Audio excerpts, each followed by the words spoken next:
안녕하세요. 다시 고향으로 돌아와 혼자 살고 있는 60대 여성입니다. 저는 평생 이 믿음 하나로 반평생을 살았어요. 사람 간에 서로 정을 나눠야 한다는 거요. 밥 한 끼 같이 나눠 먹고 손 한 번 더 잡아주고 그렇게 정을 주고받으며 사는 게 사람 사는 거라고요. 그런데 그 믿음 때문에 제 인생이 어느 날 두동강이 나버렸어요. 지금은 고향 마을로 내려와 혼자 사는데요. 아침에 텃밭 나가서 상추 뜯고 된장 풀어 국 끓이고 마당에 빨래 널면서 하루를 보내요. 욕심도 없고 바랄 것도 없는 조용한 삶이죠. 그런데 얼마 전 조용하던 제 삶에 돌멩이 하나가 날아들었어요. 몇 년을 비어있던 옆집에 누가 이사를 왔거든요. 근데 그 사람이 제가 10년 넘게 이를 갈며 잊으려 했던 사람이었어요. 그 문 앞에 트럭이 서던 날 제 인생에 또 한 번 무슨 큰일이 닥칠지 꿈에도 몰랐지만요. 오늘 그 이야기를 처음부터 다 해보려고 해요. 사실 저는 찢어지게 가난한 집 맏딸로 태어났어요. 아버지는 한창 일할 나이에 몸이 아파 누워 계셨고 어머니 혼자서 다섯 식구 입에 풀칠하며 살았어요. 그러니 마지인 제가 가만히 있을 수 있었겠어요? 중학교만 겨우 마치고 읍내 식당으로 일을 나갔죠. 동생들 학비라도 보태야 했으니까요. 그래도 서럽진 않았어요. 어머니 손에 몇 푼이라도 쥐어드릴 때 그게 그렇게 좋았거든요. 저는 어릴 때부터 그랬어요. 제가 좀 힘들어도 남 입에 뭐 들어가는 거 보는 게 그렇게 배가 불렀어요. 그러다 20대 중반에 읍내에 작은 반찬 가게를 냈어요. 식당에서 어깨너머로 배운 손맛이 어디 안 가더라고요. 동네 사람들은 저더러 그렇게 손 크고 정이 많아 돈을 벌겠냐고 했어요. 단골 할머니가 돈이 모자라면 그냥 싸드리고 누가 밥 못 먹었다고 하면 불러다 밥을 먹였거든요. 그렇게 퍼주고도 남는 게 정이라고 생각했어요. 그런데 살아보니 알겠더라고요. 이 정이라는 게 어떨 땐 제일 무서운 독이 된다는 걸요. 남편을 만난 건 제가 반찬 가게를 열고 얼마 안 됐을 때였어요. 남편은 그때 면사무소에서 일하던 사람이었어요. 조용하고 말수 적고 화를 낼 줄도 모르는 사람이었죠. 동네 어르신들이 무거운 짐을 들고 가면 말없이 다가가서 대신 들어주고 출근하는 그런 사람이었어요. 동네에서는 다들 법 없이도 살 사람이라고 그랬죠. 저랑 인연이 된 것도 가게에서 뜨거운 기름이 튀어서 손등을 대었거든요. 살이 벌겋게 부풀어 올라 쩔쩔매고 있는데 마침 반찬 사러 왔던 그 사람이 그걸 보더니 말도 없이 약을 사와서는 제 손등에 발라주는 거예요. 이렇게 되도록 그냥 있었어요. 그래도 사람이 먼저지 반찬 만드는 게 뭐가 급하다고. 그 말이 제 가슴에 뭔가 콕 박혔어요. 평생 남 챙기기만 했지 누가 절 그렇게 챙겨준 적이 없었거든요. 그렇게 1년쯤 만나고 우리는 부부가 됐어요. 남편은 좋은 사람이었어요. 술은 한 모금도 입에 못 댔고 가족밖에 모르는 사람이었죠. 월급 봉투는 한 번도 빠짐없이 제 손에 그대로 가져왔고 제가 가게에서 늦으면 아들 밥까지 손수 차려 먹였어요. 그런데 딱 하나 흠이 있었어요. 남한테 싫은 소리를 못했어요.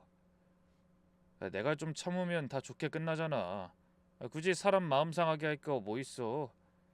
근데 남편의 그 착한 성품, 입 다물고 삼키는 버릇이 훗날 어떻게 무너뜨리게 될지 그땐 정말 상상도 못했어요. 신혼살림을 차린 그 동네에서 저는 한 사람을 만났어요. 이 이야기 시작이 사실은 그 사람이에요. 옆집에 혼자 어린 딸을 키우며 사는 여자였는데 저보다 2살 아래라 하더라고요.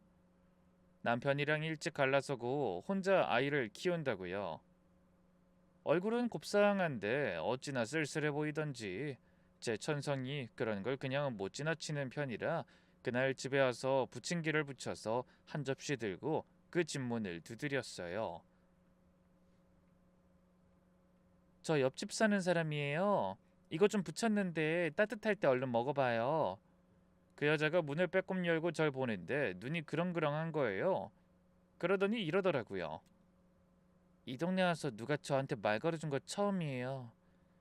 그 한마디에 제 마음이 무너졌어요. 얼마나 외로웠으면 부침개 한 접시에 눈물이 그렁그렁할까 싶어서요. 그날부터 저는 그 집을 친정처럼 챙겼어요. 뒤에 그 친구가 그러더라고요.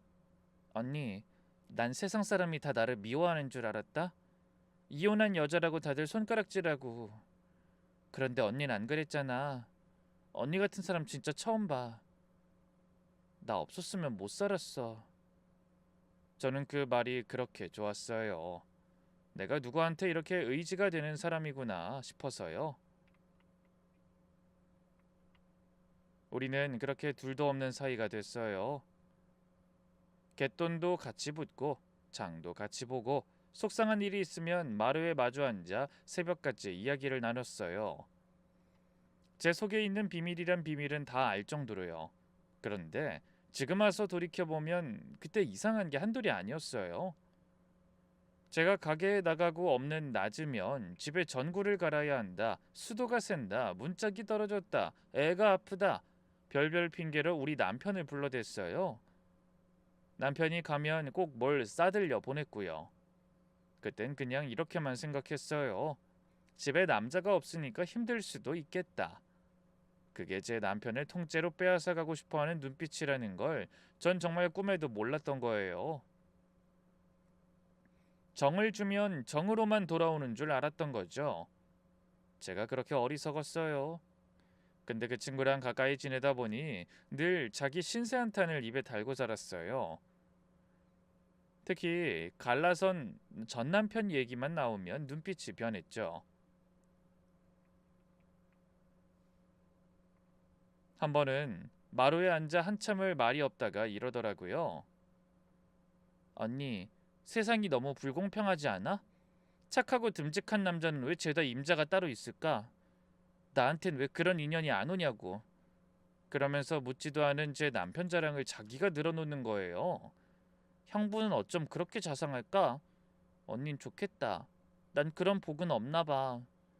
처음엔 그냥 부러워서 하는 소리인 줄 알았어요. 그 뒤에 일이 하나 있었어요. 명절이었는데 차례를 지내고 친척들이 다 모인 자리였는데 그 친구도 혼자라 우리 집에 불러서 같이 음식을 먹었거든요.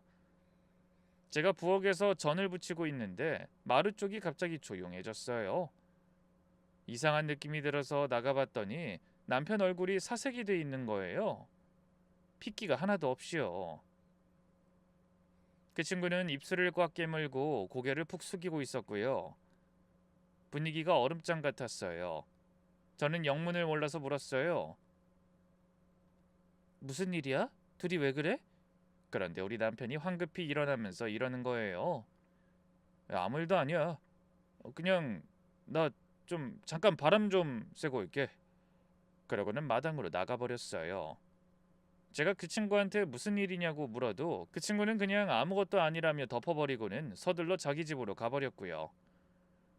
그날 밤 잠자리에서 제가 남편한테 다시 물었어요. 낮에 도대체 무슨 일이 있었던 거냐고요. 그런데 남편은 천장만 바라보면서 이 말만 되풀이했어요. 아무 일도 아니야. 당신은 신경 쓸 거 없어. 정말이야. 아무것도 아니야. 저는 그 사람 성격을 아니까 더 캐묻지 않았어요. 그게 평생의 후회가 될 줄도 모르고요. 한참 뒤에야 알았어요. 그날 제가 부엌에 들어간 그 잠깐 사이에 그 친구가 우리 남편한테 선을 넘는 말을 했던 거예요. 마음을 고백하듯이요. 그리고 우리 남편이 그걸 조용히 아주 분명하게 거절했던 거고요. 근데 그 못난 사람이 또 혼자 다 짊어진 거예요. 그런데 그날 이후로 그 친구의 눈빛이 달라졌어요. 겉으로는 여전히 웃고 언니 언니 하면서 살갑게 굴었는데 어쩌다 저랑 눈이 마주치면 그 웃는 얼굴 안에서 뭔가 차가운 게 번뜩였어요. 거절당한 사람의 도끼랄까요? 가질 수 없으면 차라리 부숴버리겠다는 그런 눈이었던 거죠. 근데 그 일을 몰랐던 저는 그 눈을 보고도 오늘 무슨 안 좋은 일이 있었나 보다 하고 넘겼어요. 그렇게 옆집 언니 동생으로 지내면서 몇 해가 흘렀어요. 아무 일도 없었어요. 그러던 어느 날이었어요. 그 친구가 평소랑 다르게 잔뜩 굳은 얼굴로 우리 집에 찾아왔어요. 손에 누런 봉투를 하나 들고서요. 들어와서도 한참을 망설이더라고요. 봉투를 만지작거리다가 한숨을 길게 쉬다가 그러다 결심한 듯이 제 앞에 봉투를 내밀었어요. 언니, 나 이거 차마 못 본 척을 못하겠어서 며칠을 고민했는지 몰라. 안 보여주면 내가 나쁜 년이고 보여주면 언니가 무너질 텐데 그래도 도저히 말 안 하고는 못 넘기겠어. 저는 영문도 모르고 봉투를 열었어요. 안에는 사진 몇 장이랑 문자 내용을 출력한 종이가 들어있었어요. 사진을 본 순간 숨이 턱 막혔어요. 우리 남편이 웬 젊은 여자랑 같이 찍혀 있었거든요. 어깨가 닿을 듯이 가까이 서 있고 그 여자가 우리 남편 팔짱을 끼고 활짝 웃고 있고요. 종이에 적힌 문자에는 차마 입에 담기도 민망할 말들이 오가 있었어요. 저는 그 자리에서 다리에 힘이 풀려 주저앉았어요. 머릿속이 새하얘지고 손이 덜덜 떨렸어요. 그 친구가 제 등을 쓸어주면서 그러는 거예요. 언니 정신 차려. 내가 알아봤는데 저 여자 읍내에서 만나는 거 본 사람이 한둘이 아니래. 언니만 몰랐던 거야. 어떡해 언니. 내가 다 미안해. 나도 형부가 이럴 줄은 정말. 저는 그날 가게도 못 나가고 남편이 들어오기만 기다렸어요. 그리고 남편이 일 끝내고 문을 열고 들어오는데 전 그 봉투를 그대로 집어 던졌어요. 사진이 방바닥에 다 흩어졌죠. 이게 뭐야? 말해봐. 이게 뭐냐고? 이 여자 누구야? 당신 나한테 어떻게 이럴 수가 있어? 내가 당신한테 어떻게 했는데? 동네 얼굴도 못 들고 다니게 이게 무슨 짓이냐고? 저는 울면서 소리를 질렀어요. 그런데 남편이 어떻게 했는지 아세요? 바닥에 흩어진 사진을 내려다보더니 그냥 입을 꾹 다물어 버리는 거예요. 전 그게 더 미칠 것 같았어요. 미안하다. 내가 다 잘못했어. 미안하면 이 여자 당장 내 앞에 데려와. 데려와서 제대로 말해. 어? 데려오라고. 제가 멱살이라도 잡을 듯이 매달리고 다그쳐도 남편은 끝까지 한마디를 안 했어요. 고개를 푹 숙이고 돌처럼 그렇게 버티고 서 있기만 했어요. 전 그 침묵이 더 무서웠어요. 남편의 그 입 다문 모습이 저한텐 그냥 자백이었어요. 그날부터 우리 집은 초상집이 됐어요. 그 사람은 들어와도 말이 없고 저는 매일 그 사진을 꺼내보면서 울었어요. 밥도 안 넘어가고 가게 일도 손에 안 잡혔어요. 이혼을 해야 하나? 그래도 자식을 봐서 참고 살아야 하나? 머릿속이 하루에도 12번씩 뒤집혔어요. 그렇게 며칠을 잠도 못 자고 끙끙 앓았어요. 그때 옆집 그 친구가 우리 집에 건너왔어요. 제 꼴을 보더니 혀를 끌끌 차면서 제 손을 꼭 잡고 이러더라고요. 언니, 내가 이런 말하기 정말 미안한데 이미 마음 떠는 사람 뭐하러 붙잡아. 나도 다 겪어봐서 알아. 우리 그 인간도 그랬거든. 한번 바람난 남자는 절대 그거 못 끊더라. 결국 여자만 속병 들어 죽는 거야. 언니가 무슨 죄야? 언니가 왜 그런 꼴을 당하고 살아? 저는 그 말에 그만 무너져서 그 친구 품에 안겨 엉엉 울었어요. 언니한텐 내가 있잖아. 우리 둘 다 남편 복 지지리도 없는 것 같은데 우리끼리 의지하고 살아야지. 내가 언니 옆에 있을게. 무슨 일 있으면 다 나한테 말해. 응? 그 말을 들으니 진짜 제 친동생처럼 느껴졌어요. 제일 힘든 순간에 내 곁을 지켜주는구나. 끝까지 내 사람이구나. 그렇게 믿었어요. 얼마 뒤 저는 도장을 찍었어요. 그 친구 말이 맞는 것 같았거든요. 마음 떠난 사람 붙잡아봐야 저만 비참해질 거라고요. 재산이고 뭐고 따질 정신도 없었어요. 그냥 다 보기 싫어서 빨리 이 지옥에서 벗어나고 싶어서 도장을 찍었어요. 그때 제일 가슴이 미어진 건 아들이었어요. 그때 아들이 제가 아닌 남편 편에 서더라고요. 그때 아들이 결혼할 여자가 있어서 한창 결혼 이야기가 오고 가고 하던 때였거든요. 그게 더 일을 키웠어요. 엄마, 아버지가 그럴 사람이야? 엄마가 무슨 증거를 받는진 몰라도 그냥 좀 넘어가. 전 기가 막혀서 말도 안 나왔어요. 같은 남자라고 저러나 싶기도 하고요. 그런데 아들이 한술 더 떠서 이러는 거예요. 그리고 왜 하필 지금이야? 나 결혼 앞둔 거 엄마도 알잖아. 양가 상견례까지 다 잡아놓은 마당에 집안 꼴이 이게 뭐야? 날 위해서도 좀 못 참아줘? 자식 앞길 생각하면 이게 덮고 갈 일이지. 이렇게 동네방네 소문내면서 갈라설 일이냐고. 그 말이 제 가슴에 또 한 번 비수가 돼서 박혔어요. 제가 당한 일은 아무것도 아니고 그저 자식 혼사에 흠집낸 이기적인 엄마가 돼 있는 거예요. 제 억울함은 누구 하나 들어주는 사람이 없었어요. 저는 떨리는 목소리로 겨우 한마디 했어요. 그럼 엄마는 이런 꼴을 당하고도 너 결혼 때문에 그냥 입 닫고 살아야 한다는 거야? 너한텐 엄마가 그거밖에 안 돼 보여? 엄마 인생도 네 인생만큼 중요해. 그랬더니 아들이 차갑게 등을 돌리면서 이러더라고요. 네, 그래요. 엄마나 나나 각자 인생이 더 중요한 것 같으니까 각자 살자고요, 이제부터. 그 말을 끝으로 아들은 정말 제게서 등을 돌렸어요. 결혼식 날짜도 저한테 안 알려줬어요. 자식 장가가는 것도 못 보는 엄마가 됐죠. 전 그날로 모든 걸 다 등졌어요. 가게도 헐값에 넘기고 정든 동네도 떠나서 아무도 저를 모르는 고향으로 숨어 내려온 거예요. 그렇게 10년을 죽은 듯이 살았어요. 여기 와서도 저는 조용히 텃밭이나 일구며 조용히 늙어가고 있었어요. 사람도 잘 안 만나고 정도 안 주고 그냥 혼자 밥 먹고 자고 그렇게만 살았죠. 그러던 어느 날이었어요. 오랫동안 비어있던 옆집에 이삿짐 트럭이 와서 섰어요. 저는 별 생각 없이 마당에서 그걸 구경하고 있었어요. 누가 이사 오나 보다. 이 외진 데까지 누가 들어오나 보다 하고요. 그런데 트럭 조수석에서 한 사람이 천천히 내리는데 그 사람을 보는 순간 제 손에 들고 있던 호미가 툭 하고 땅에 떨어졌어요. 남편이었어요. 10년 전에 갈라선 바로 그 전 남편이요. 순간 저는 제 눈을 의심했어요. 세상에 이런 일이 다 있나. 아니 이 넓은 세상에 하필 제 옆집이라뇨? 가슴이 쿵쿵 뛰는데 다음 순간 더 기가 막힌 것을 봤어요. 그 사람 옆에 웬 젊은 여자가 같이 내리는 거예요. 딸뻘로 보이는 새파랗게 젊은 여자가요.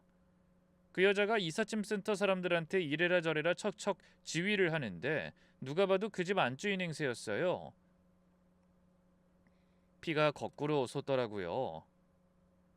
젊은 여자랑 바람나서 멀쩡한 가정을 벌인 인간이 이젠 아예 딸뻘 되는 여자를 끼고 눈앞에 나타났구나. 어쩜 사람이 저렇게 뻔뻔할 수가 있나? 양심이라는 게 손톱만큼이라도 있으면 저럴 수가 있나? 저는 손이 떨려 호미를 다시 잡지도 못했어요.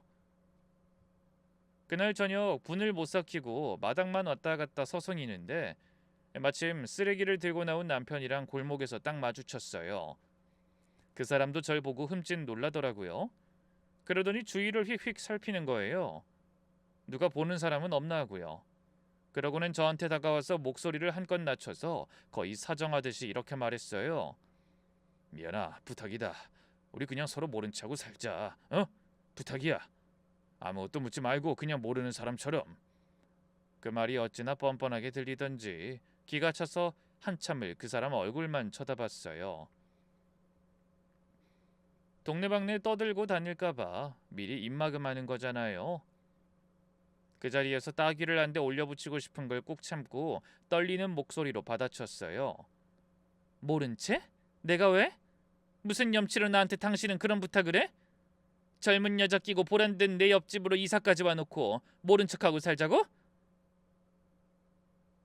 왜 가정 버린 이야기는 숨겼어? 제 목소리가 높아지자 전 남편이 흠칫 놀라면서 또 주위를 살피는 거예요. 누가 들을까봐 안절부절 못하면서요. 그 꼴이 더 얄미웠어요. 그게 아니라 그냥 괜히 당신 다칠까 봐 그래. 그러니까 제발 가까이 오지 마라. 응? 저는 그 말에 헛웃음이 다 났어요. 내가 다쳐? 참나, 누가 누굴 걱정해? 어이가 없어서.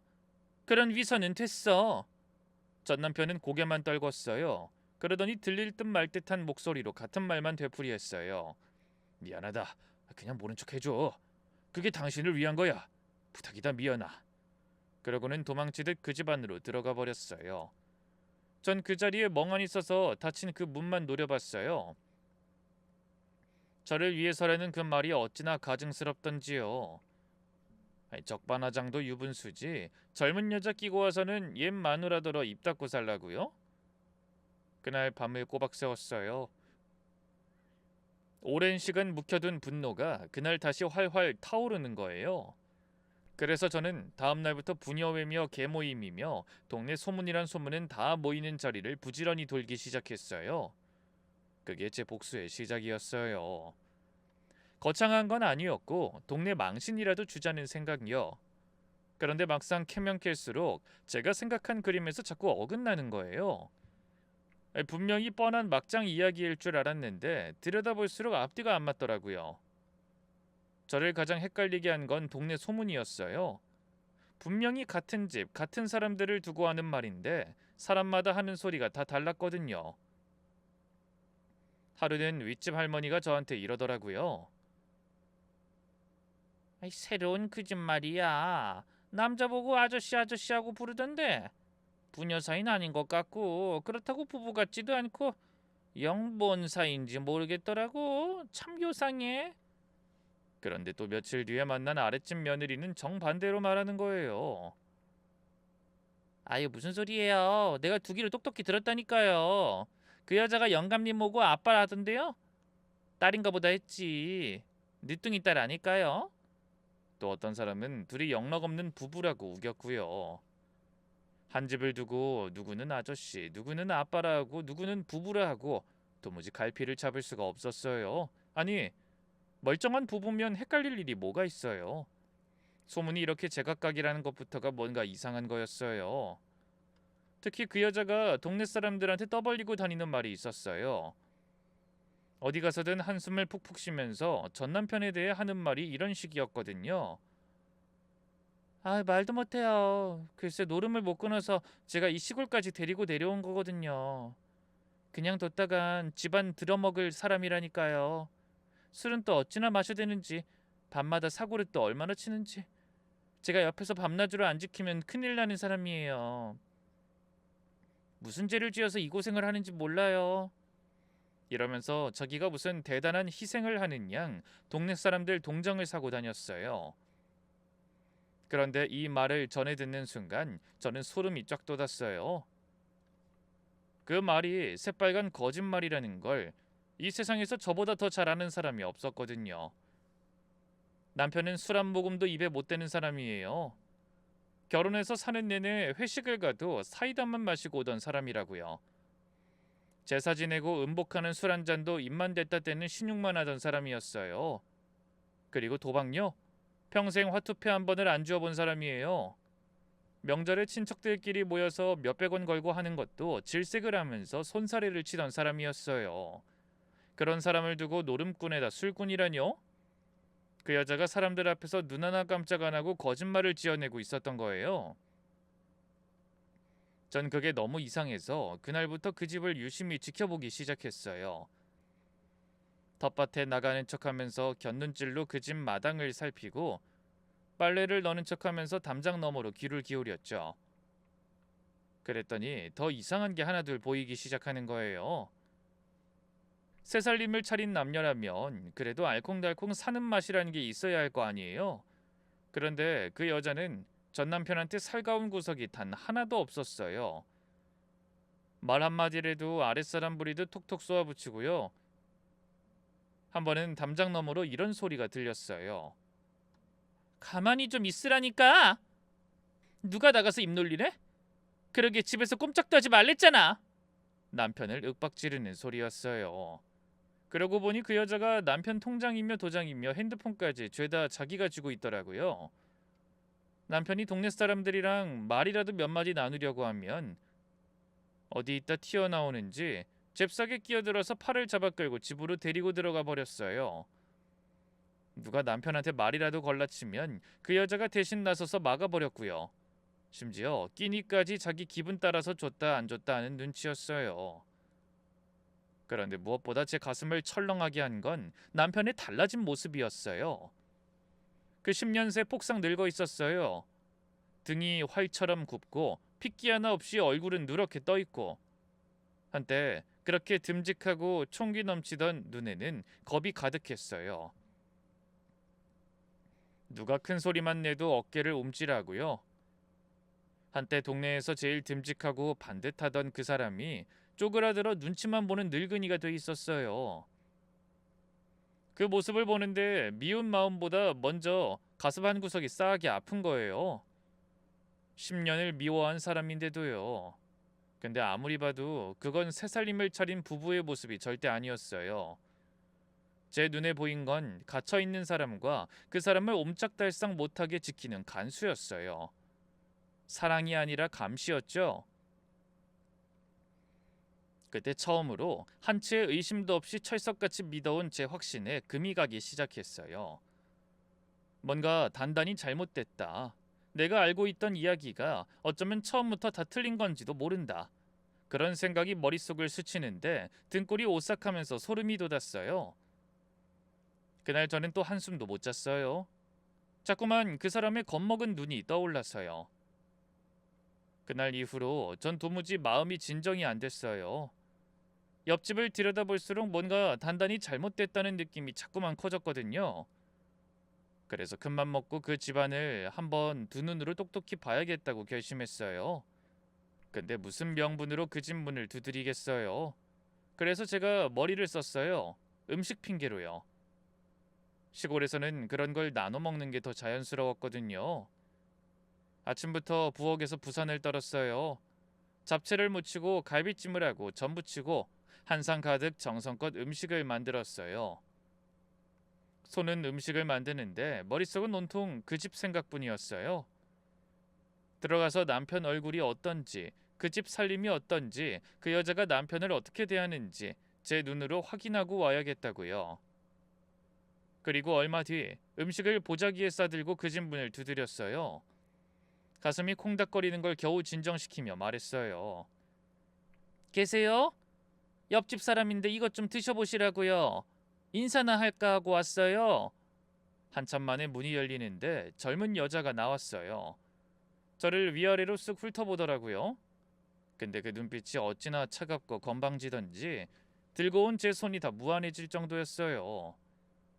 저는 애써 웃으면서 보자기를 내밀었어요. 이거 별거 아닌데 손님 올 일 있어서 좀 넉넉히 했어요. 같이 드시라고.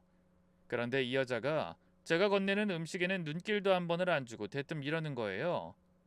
아줌마, 재혼 안 하셨어요? 저는 순간 멍해졌어요. 이 여자가 내가 이혼한 걸 어떻게 알지? 저는 이 마을에 내려와서 단 한 번도 제 입으로 이혼했다는 말을 한 적이 없었거든요.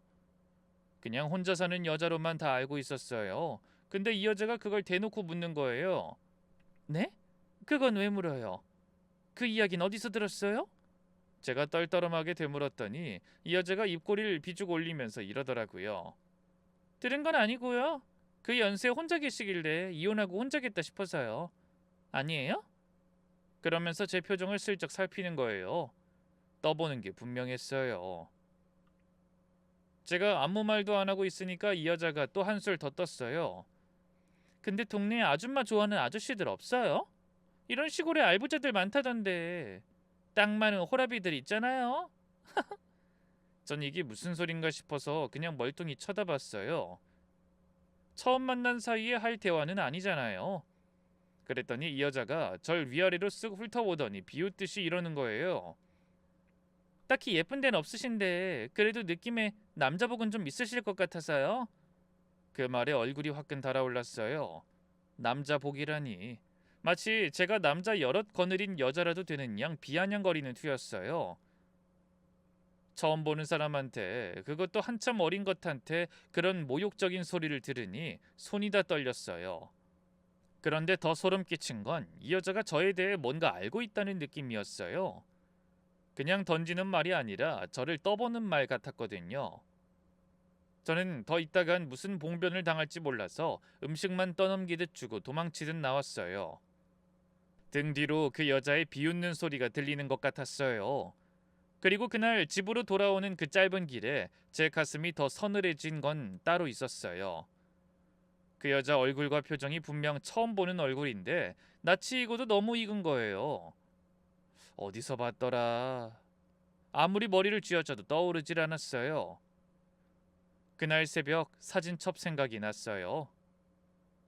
여기로 내려올 때 웬만한 건 다 버리고 왔는데 그래도 차마 못 버린 사진 몇 장을 장롱 깊숙이 넣어둔 게 떠올랐거든요. 저는 한밤중에 일어나서 장롱을 다 뒤졌어요. 먼지 쌓인 상자 안에서 그 사진첩을 꺼냈어요. 떨리는 손으로 한 장 한 장 넘기는데 가슴이 점점 더 빠르게 뛰기 시작했어요. 사진첩을 넘기다가 저는 어느 한 장에서 손이 딱 멈췄어요. 신혼 시절 옆집에 살던 친구랑 같이 찍은 사진이었어요. 우리 둘이 마당에서 김장하다가 누가 찍어준 사진이었어요. 그 친구 옆에 7살 정도 된 딸이 카메라를 빤히 쳐다보고 있었어요. 그 어린애 얼굴을 한참을 들여다봤어요. 그러다 숨이 턱 막혔어요. 그의 얼굴이 옆집 젊은 여자랑 너무 비슷한 거예요. 얼굴형이며 눈매까지 영락없이 닮았더라고요. 그 순간 머릿속이 새하얘졌어요. 왜 그 친구 딸이 우리 남편이랑 같은 사람이라고 해도 도무지 앞뒤가 안 맞았어요. 그런데 그 혼란 속에서 10년 동안 한 번도 안 했던 의심이 처음으로 고개를 드는 거예요. 어쩌면 그때 그 일도 뭔가 있던 게 아닐까? 고개를 세차게 저었어요. 그래도 한 번 생긴 의심은 좀처럼 가라앉질 않았어요. 그리고 며칠 뒤였어요. 텃밭에서 혼자 일하는데 옆집에 차들이 여러 대 와서 서더라고요. 그 젊은 여자 또래의 사람들이 우르르 내렸어요. 친구들이 놀러 온 모양이었어요. 저는 별 생각 없이 그 무리를 흘끗 봤는데 그중 한 여자의 얼굴에서 제 눈이 그대로 얼어붙었어요. 낯이 익어도 너무 익은 얼굴. 제 기억에서는 절대 잊을 수 없는 사람이었죠. 10년 전 제 손에 들려있던 그 봉투 속 사진에서 남편 팔짱을 끼고 활짝 웃고 있던 그 여자였어요. 우리 가정을 박살낸 그 여자가 지금 저 집에 놀러와서 깔깔거리고 웃고 있는 거예요. 전 그 자리에 주저앉을 뻔했어요. 호미를 쥔 손이 사시나무처럼 떨렸어요. 어떻게 저 여자가 저기에 있어? 그때 머릿속에서 뭔가가 와르르 무너지는 소리가 났어요. 그날 저는 집에 들어오자마자 한 번을 꺼내보지도 않고 깊숙이 처박아둔 그 봉투를 다시 꺼냈어요. 손이 떨려서 봉투가 다 구겨졌어요. 그리고 그 사진과 문자를 출력한 종이들을 그때와는 좀 다른 눈으로 들여다봤어요. 10년 전엔 충격에 휩싸여서 제대로 보지도 못했으니까요. 그런데 다시 보니까 보이는 거예요. 그때는 안 보이던 게요. 사진 속 남편은 여자와 다정한 모습으로 찍힌 게 아니었어요. 자세히 보니까 남편 얼굴은 굳어 있고 시선은 딴 데를 보고 있고 여자만 웃고 있는 거예요. 각도도 이상했어요. 누가 멀리서 몰래 찍은 것 같은 그런 어색한 각도요. 문자도 그랬어요. 그 여자가 보낸 낯뜨거운 말은 잔뜩인데 정작 남편이 보낸 답장은 무미건조한 한두 마디가 전부였어요. 다시 보니 그건 면사무소에서 민원인한테나 할 법한 사무적인 말이었어요.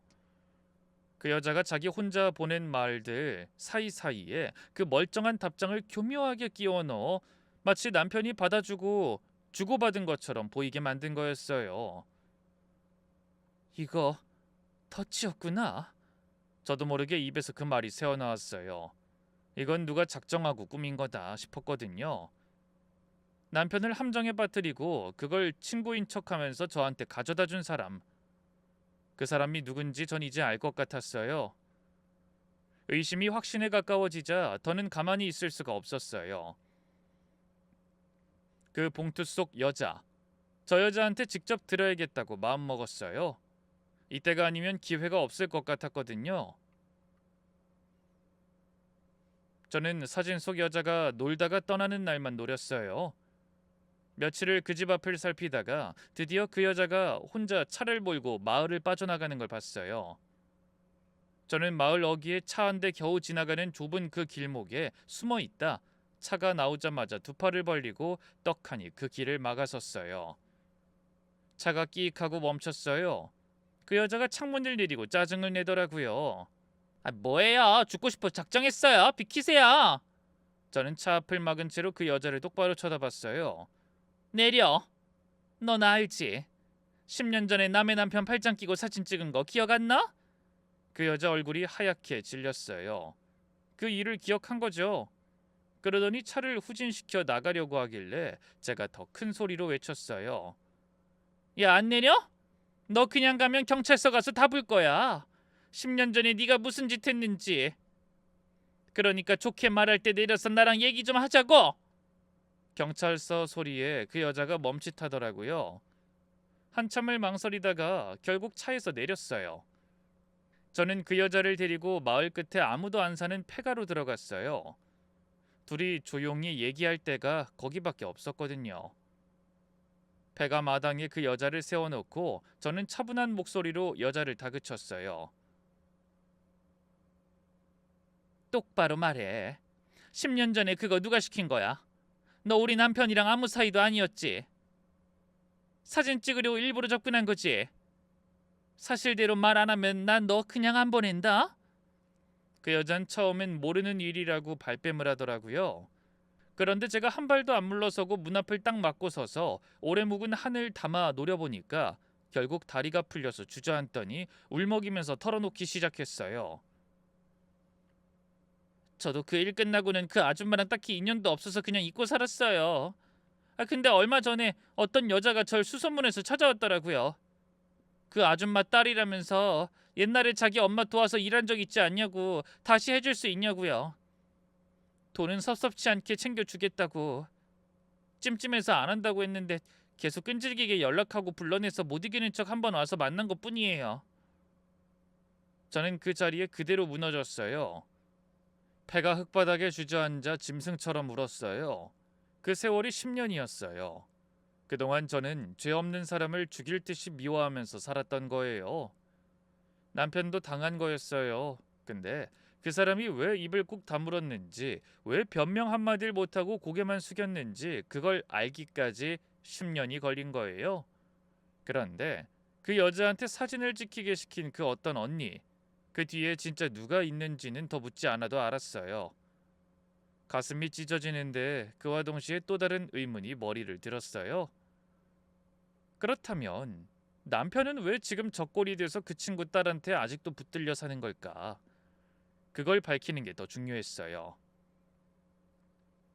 저는 그 길로 옛날 옆집에 살던 그 친구의 행방을 수소문하기 시작했어요. 10년 전 일을 알아야 지금 이 일도 풀릴 것 같았거든요. 옛날 살던 동네에 아직 남아있는 사람들한테 수소문을 넣고 기다렸어요. 그러다 2주쯤 지나 그 친구의 옛 이웃이었다는 사람을 만나서 비로소 전말을 듣게 됐어요. 들어보니 그 친구는 몇 해 전에 병으로 죽었더라고요.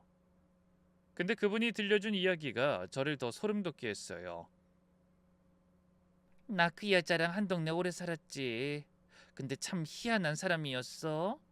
뭐 자기 남편이 있다고 그러더라고. 면사무소 다니는 아주 반듯하고 자상한 남자라고. 동네방네 자랑을 엄청 했어. 난 그래서 진짜 그런 남편이 있는 줄 알았다니까. 전 그 말을 듣는데 등골이 쭈뼛 섰어요. 그게 누구겠어요? 면사무소 다니던 반듯한 남자, 전 남편이었어요. 그 친구가 남의 남편을 제 남편인 양 떠벌리고 다녔던 거예요. 근데 이상한 게 뭔지 알아? 그 남편이란 사람을 한 번도 본 사람이 없어. 내가 한 번은 그랬지. 댁내 남편은 왜 코빼기도 안 보이냐고. 그랬더니 지금 외국에 일하러 나가 있어서 못 온다는 거야. 그 말을 몇 년 하더라고. 다들 속으로 좀 이상하다 했지. 그리고 병들어 죽을 때까지도 그 소리를 했대. 남편이 곧 돌아온다고. 저는 그 자리에서 한참을 멍하니 서 있었어요. 그 친구는 제 남편을 자기 남편이라고 믿고 싶었던 거예요. 아니, 어쩌면 진짜로 그렇게 믿으면서 살았는지도 몰라요. 끝내 갖지 못한 그 사람을 머릿속에서만은 남편으로 만들어 놓고 거짓말로 빈자리를 채운 거죠. 그때 저를 위로하는 척하면서 이혼을 부추긴 것도 다 계획이었어요.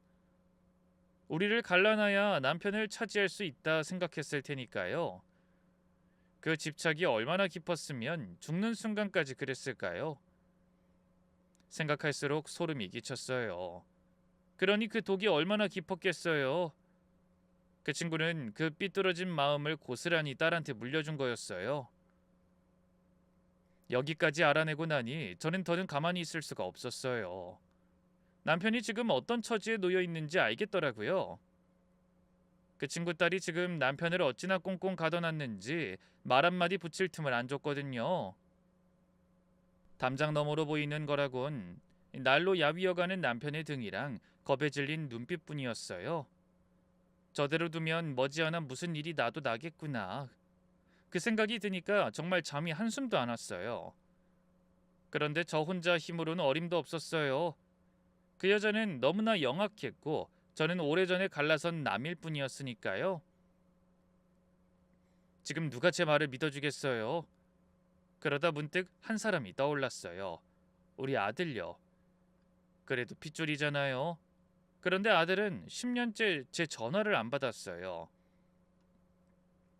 몇 년을 걸어도 신호만 가다 끊기고 문자를 보내도 답이 없었어요. 그래서 결심했어요. 직접 찾아가자고요. 저는 이른 새벽부터 아들이 사는 경기도 쪽으로 올라갔어요. 겨우 수소문에서 알아낸 그 집 앞에서 저는 반나절을 서성였어요. 무슨 말을 해야 하나, 문전박대를 당하면 어쩌나 싶어서요. 그리고 저녁 무렵에 아들이 퇴근하고 들어오는 걸 봤어요. 10년 만에 보는 자식 얼굴이었어요.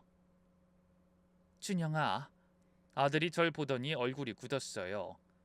한참을 말없이 서 있다가 차갑게 이러더라고요. 여긴 어떻게 알고 왔어요? 나 엄마 안 보고 살 거라고 했잖아. 전 그 차가운 말에도 물러설 수가 없었어요. 아들 앞을 막아서면서 물었어요. 준영아, 너 네 아버지 지금 어떻게 사는지는 아니? 아버지랑 연락은 해? 그랬더니 아들이 콧방귀를 뀌면서 이러는 거예요. 알죠. 너무 지긋지긋하게 잘 알죠. 요새도 계속 연락해요. 돈 달라고. 노름빚을 졌다더니 사업을 하다 망했다 그러고 항상 돈 얘기뿐이야. 나도 이젠 지쳐서 안 받아요. 그러더니 아들이 한숨을 푹 쉬면서 말을 잇는 거예요. 근데 그것도 아버지가 직접 하는 것도 아니에요. 그 어린 여자한테 빠져서 자식인 나는 안중에도 없는 거지. 그 여자가 그러더라고요. 아버지가 지금 술에 찌들어 산다고. 자기가 아니면 사람 구실도 못한다고. 그러니까 자식이면 돈이라도 보태야 하는 거 아니냐고. 저는 그 말을 듣는 순간 가슴이 철렁 내려앉았어요. 준영아, 너 그걸 믿어? 네 아버지 술에 쪄들어 살아? 평생 술 입에도 못 대는 사람인 거 알잖아. 회식 가서도 사이다만 마시고 오던 양반이야. 그게 말이 된다고 생각해? 아들이 흠칫하더라고요.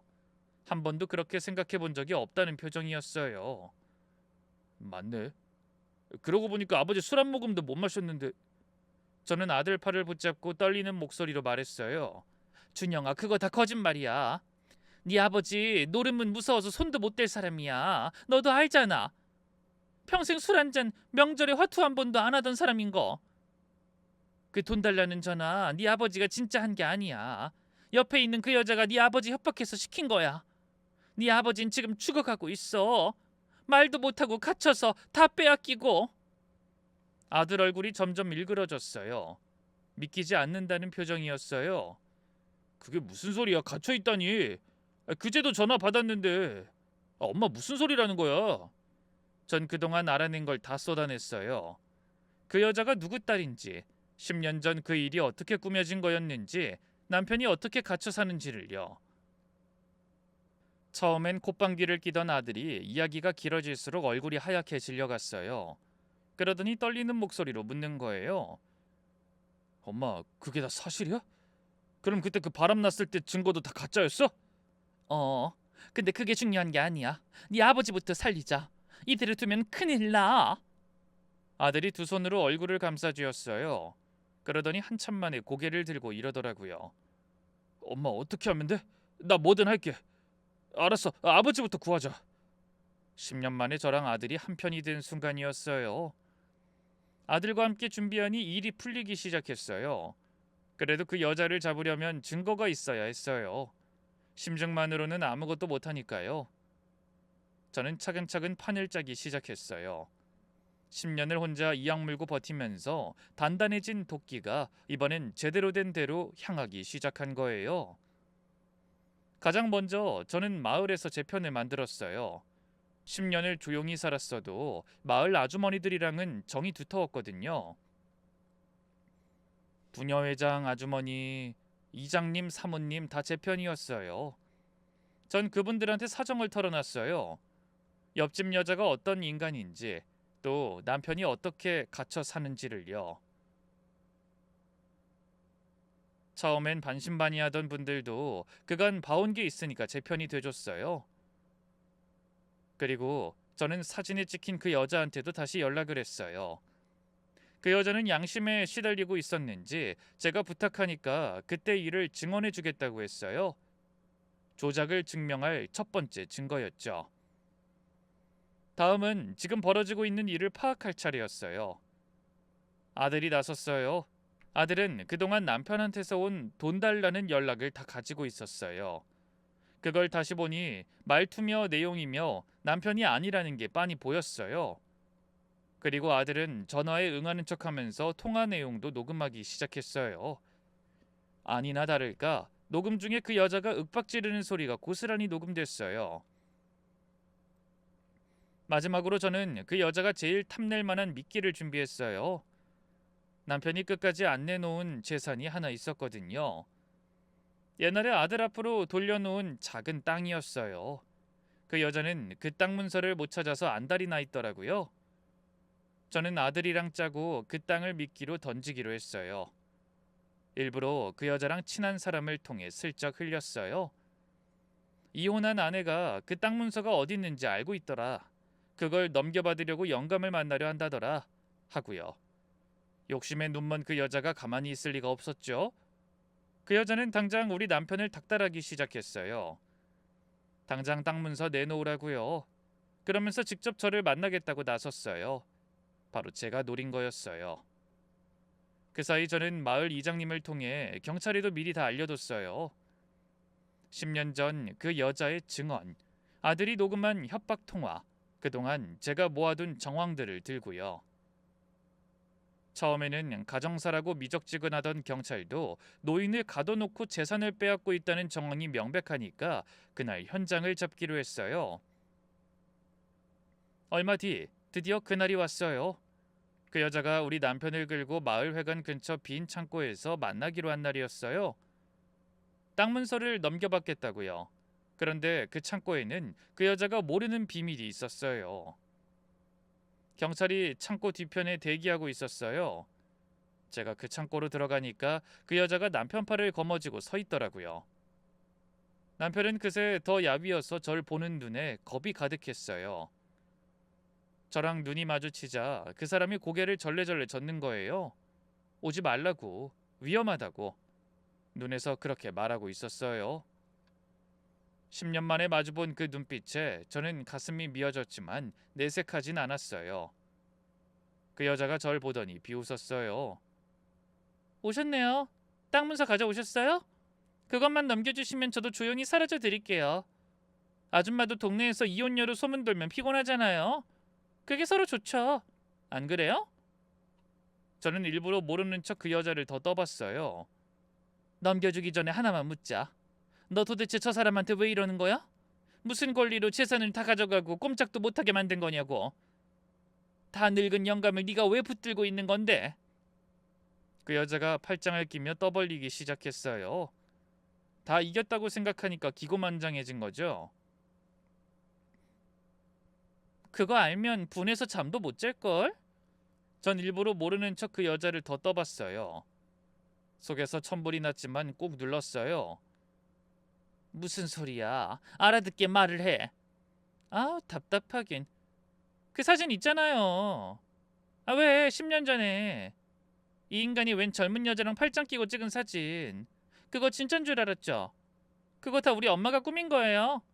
아줌마 등에 칼 꽂을 사람이 바로 우리 엄마라고요. 어때요? 분하죠? 저는 그 말에 손이 부들부들 떨렸어요. 10년이 지나 알게 된 진실을 그 여자가 제 면전에 대고 자랑하듯 떠벌리고 있었으니까요. 그래도 저는 이를 악물고 마지막까지 끌어냈어요. 거짓말. 네 엄마가 왜 그런 짓을 해? 그렇게 우리 갈라놓고 저 사람은 못 가졌네? 그 여자 얼굴이 잠깐 일그러지더라고요. 그러더니 도끼 어린 목소리로 이러는 거예요. 네, 맞아요. 못 가졌어요. 그래서 우리 엄마 그것 때문에 평생 한 품고 살다가 죽었어요. 그러니까 내가 그 값을 받아야지. 이 아저씨 재산이고 보험금이고 싹 내 거예요. 우리 엄마 인생 망친 값. 내가 자기 아들 가정까지 똑같이 박살내겠다니까 알아서 통장이고 다 갖다 바치던데요. 그러니까 아줌마도 곱게 주고 가요. 괜히 나섰다 아줌마 인생도 박살나니까. 그 여자가 자기 엄마가 한 짓, 자기가 한 협박을 신나서 다 자백하는 그 순간이었어요. 저는 주머니에서 휴대전화를 꺼내 녹음 중인 화면을 그 여자 눈앞에 들이밀었어요. 다 말했지? 방금 한 말 여기 다 들어있어. 똑똑한 줄 알았더니 아니었네. 술술 부네. 그 여자 얼굴이 그제야 하얗게 질리더라고요. 바로 그때 창고 문이 벌컥 열리면서 경찰이 그 안으로 들이닥쳤어요. 여자가 발악하기 시작했어요. 저한테 달려들며 소리를 질렀어요. 이거 뭐야? 야, 이거 다 짜고 친 거지?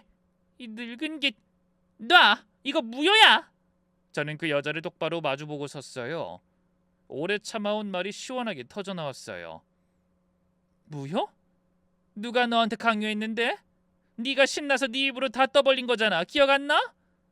우리 가정 어떻게 박살냈는지, 네가 우리 남편 어떻게 등쳐먹었는지도 아주 자랑스럽게 다 풀었잖아. 그 여자가 말문이 막혀서 절 노려보기만 했어요. 전 한 발 더 다가섰어요. 어쩌니? 불쌍해서? 네 엄마가 죽을 때까지 못 가진 것까지 네가 다 토해내게 생겼네. 바로 그때였어요.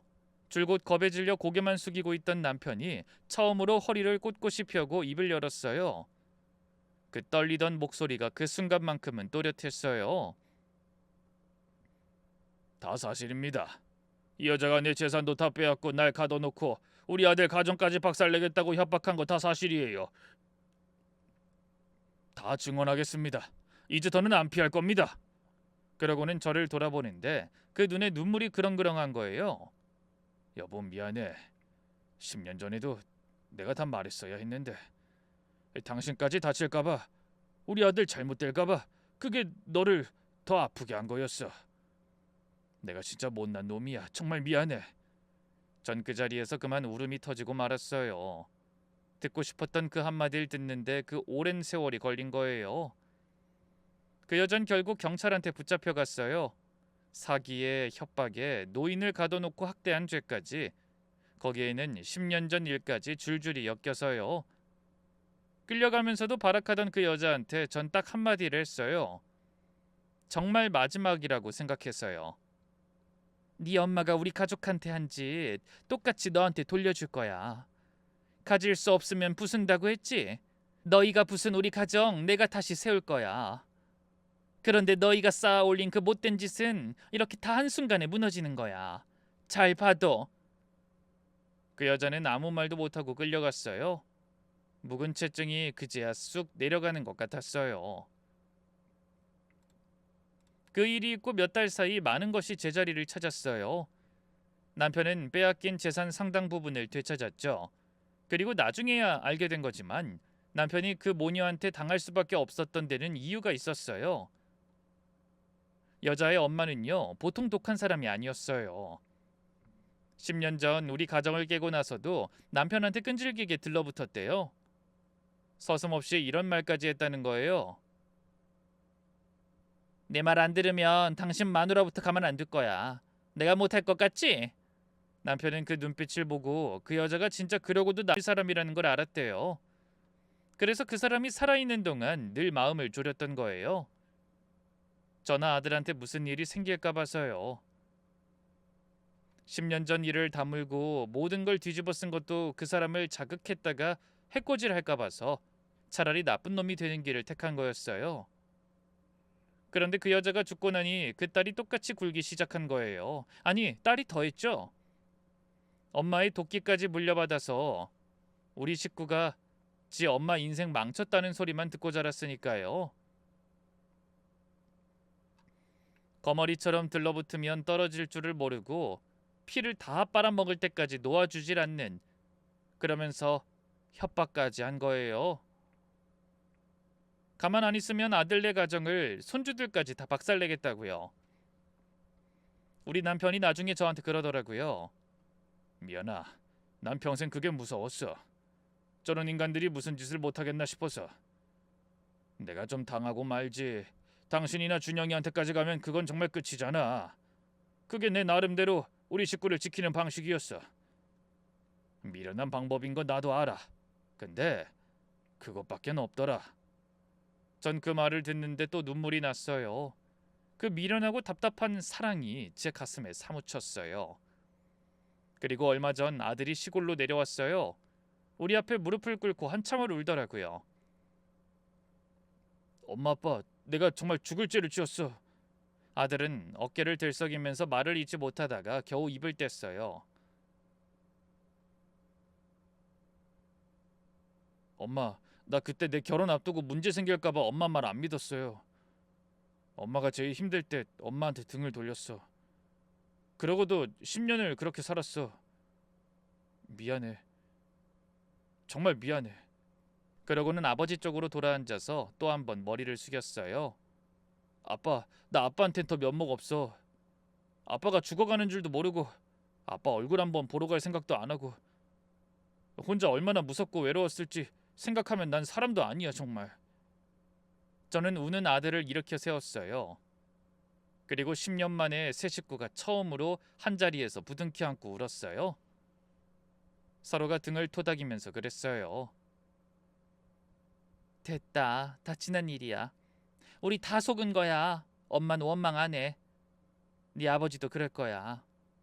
그 못된 모녀한테 속았던 건 아들도 마찬가지였으니까요. 미워할 힘도 없었어요. 그냥 되찾았다는 게 고마울 뿐이었어요. 아마 많은 분들이 궁금해하실 거예요. 그래서 남편이랑 다시 합쳤냐고요? 아니요. 우리는 좋은 이웃으로 지내기로 했어요. 가끔 제가 김치를 담그면 한 포기 가져다 주고 그 사람은 읍내 나가서 뭘 사오든 제 문고리에 걸어놓고 가요. 가끔 아들네가 내려오면 다 같이 둘러앉아 밥을 먹어요. 부부는 아니지만 서로한테 제일 든든한 사람이 됐죠. 어쩌면 이게 우리한테는 제일 좋은 모양인지도 몰라요. 제가 처음에 그랬죠. 사람을 너무 믿어서 제 인생이 두동강 났다고요. 근데 요즘 다시 생각해보니 저를 살린 게 결국 사람을 믿는 마음이었던 것 같아요. 남편이 끝까지 절 지키려 했던 그 마음, 저를 도와준 마을 아주머니들의 마음, 그리고 자식의 마음, 결국 절 다시 일으킨 것도 사람이었어요. 그래서 저는 다시 사람을 믿어보려고요. 한번 되었다고 마음을 닫고 살기엔 아직 따뜻한 사람이 더 많더라고요. 정 많은 동네 사람들, 그리고 이웃이 된 전 남편까지 이렇게 서로 들여다봐주고 소소한 일상을 나누면서 그렇게 늙어가려고요. 저의 긴 이야기 끝까지 들어주셔서 고맙습니다. 여러분도 부디 따뜻한 사람들 곁에서 평안하시길 바랄게요.